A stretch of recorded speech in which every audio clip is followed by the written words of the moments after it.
système de gouvernance qui porte son nom. Car nous dit-on, c'est ridicule de ne pas vouloir laisser le passé au passé. L'interprétation de l'histoire selon laquelle les crimes commis par l'Empire britannique appartiennent au passé et ne sont pas perpétués au présent par l'ordre constitutionnel qui a permis de les commettre et qui les glorifie aujourd'hui est également une légende monarchique à laquelle il faut mettre un terme une fois pour toutes. La conception du monde, fondée sur ces légendes, perpétue le pouvoir constitutionnel qui fait de chacun de nous le loyal sujet d'un monarque étranger aujourd'hui, avec tout ce que cela implique quant au lieu du pouvoir de décision suprême.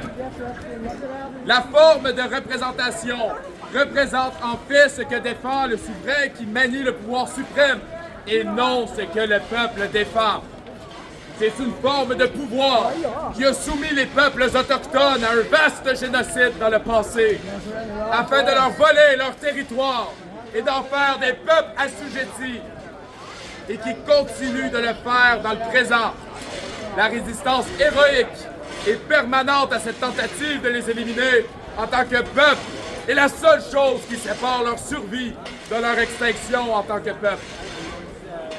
Le statut actuel du Canada en tant que monarchie constitutionnelle, avec un monarque étranger comme chef d'État, est une humiliation totale, un embarras. Mais cela est supplanté par l'acceptation des légendes monarchiques. Le personnage fictif qu'on dit présenté par notre chef d'État, Charles III, incarnerait les valeurs qui unifient la nation. Comment des valeurs auxquelles nous n'adhérons pas peuvent-elles unifier la nation? C'est une présupposition ridicule que nous sommes censés accepter parce que nous sommes censés accepter qu'il n'y a rien que nous puissions faire à ce sujet. Nous sommes impuissants. L'objectif de la fabrication de cette personne fictive de l'État est de cacher les rapports réels entre les humains et entre les humains et la nature et ce qu'ils révèlent, à savoir la nécessité d'investir le peuple du pouvoir souverain.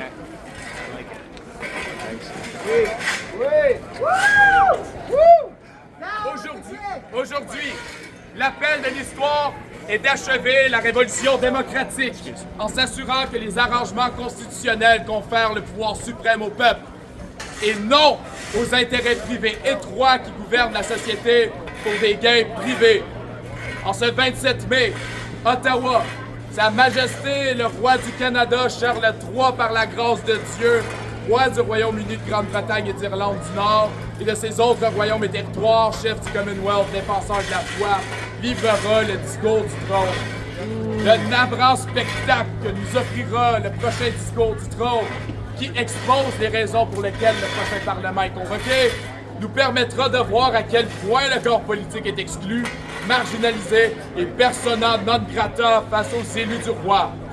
Un bon premier pas dans l'affirmation de la souveraineté du Canada est de soutenir la défiance à l'égard de la prononciation du discours du trône par le roi et de refuser de lui prêter serment d'allégeance. Loin d'être une preuve de l'honneur des députés, le serment à Charles III est une humiliation et un acte d'humiliation pour le Canada.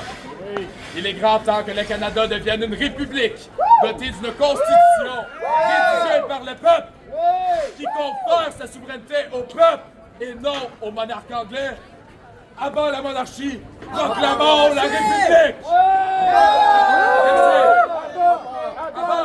Merci. Avant la monarchie! Avant la monarchie! Avant!